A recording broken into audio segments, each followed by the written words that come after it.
Bonjour et bienvenue dans cette vidéo de la série sur la méditation. Aujourd'hui, un nouveau cliché. Tuer l'ego. Il faut détruire l'ego. Nous allons voir pourquoi cette idée est absolument ridicule. Mais pour cela, il va falloir déjà revenir à ce que c'est l'ego. L'ego, c'est cette conscience de nous-mêmes, cette conscience d'exister. Cette conscience que je ne suis pas vous, que vous n'êtes pas votre compagnon ou votre compagne. Cette distinction entre les individus. On pourrait même dire que l'ego, c'est l'individualité. Dans le langage populaire, on va parler d'ego de manière péjorative, puisqu'en général, on va parler de quelqu'un qui a un fort ego, une forte personnalité. Et on va sous-entendre par là quelqu'un qui se croit supérieur aux autres, ne va pas écouter les autres, va les écraser, croit que lui seul détient la vérité. Une espèce de mal alpha dans le plus mauvais sens du terme. Si l'ego, c'est notre individualité, si l'ego, c'est notre conscience que nous sommes à un endroit donné, dans certaines limites. J'ai dit le mot, limite. Si nous avons conscience de nos limites, peut-être qu'on peut avoir une mauvaise conscience de nos limites, justement. Peut-être que l'on peut croire que nos limites sont bien au-delà de ce qu'elles sont actuellement, de ce qu'elles sont réellement. C'est ça dont on parle quand on parle d'un fort ego. On pense que nos limites, quand on a un fort ego, on pense que nos limites sont bien au-delà de la réalité. On se voit plus fort, quel que soit le domaine, bien entendu, que l'on ne l'est réellement. Puisqu'on est plus fort, on va vouloir imposer cette force aux autres.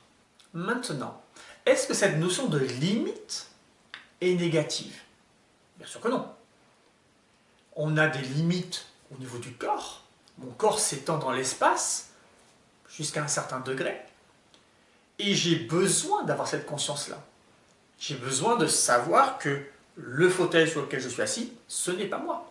J'ai besoin de savoir que je ne peux pas attraper ce pot de confiture en l'étagère sans me faire mal. Je me sens me déboîter l'épaule. On a besoin de ces limites-là. On a besoin de savoir qu'on ne sait pas voler. Que si je saute du 2e étage par la fenêtre, je risque de me faire mal. Non, je vais me faire mal. Vous voyez, on a besoin de connaître nos limites. C'est la mauvaise compréhension de nos limites qui est dangereuse. C'est une mauvaise vision de notre ego qui est dangereuse. L'ego en lui-même n'est pas dangereux. Il est même indispensable. Référence à sauter par la fenêtre du 2e étage. Donc là maintenant vous commencez à comprendre ce qu'on va faire dans la méditation. On ne va jamais chercher à détruire l'ego. On va juste chercher à le remettre à sa juste place, aux justes limites. Le détruire reviendrait à nier notre appartenance à l'espèce humaine, à nier notre corps. Ça va vite amener à la mort. Donc, en aucun cas, nier notre ego. Il y a une autre raison pour laquelle on veut diminuer un petit peu l'importance de l'ego, diminuer son ampleur.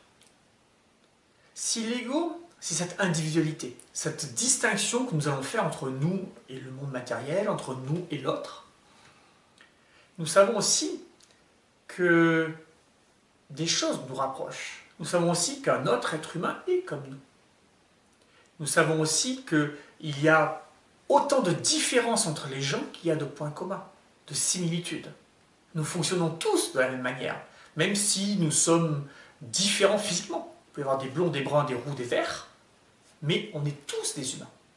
L'ego est cette individualité, et il y a une autre facette de l'humain, on pourrait appeler ça la reconnaissance ou l'empathie, qui vient équilibrer. Lorsque l'ego est trop important, cette facette-là ne peut pas s'exprimer. Et donc vous allez devenir égoïste, vous n'allez penser qu'à vous-même, puisque vous ne voyez pas que l'autre est comme vous. Pour résumer, détruire l'ego c'est ridicule, puisque cela va entraîner la mort. Par contre, le remettre à sa place, à de justes proportions, ça, c'est un travail digne de la méditation. Je vous dis à bientôt pour une autre vidéo, un autre cliché sur la méditation. D'ici là, bonne pratique!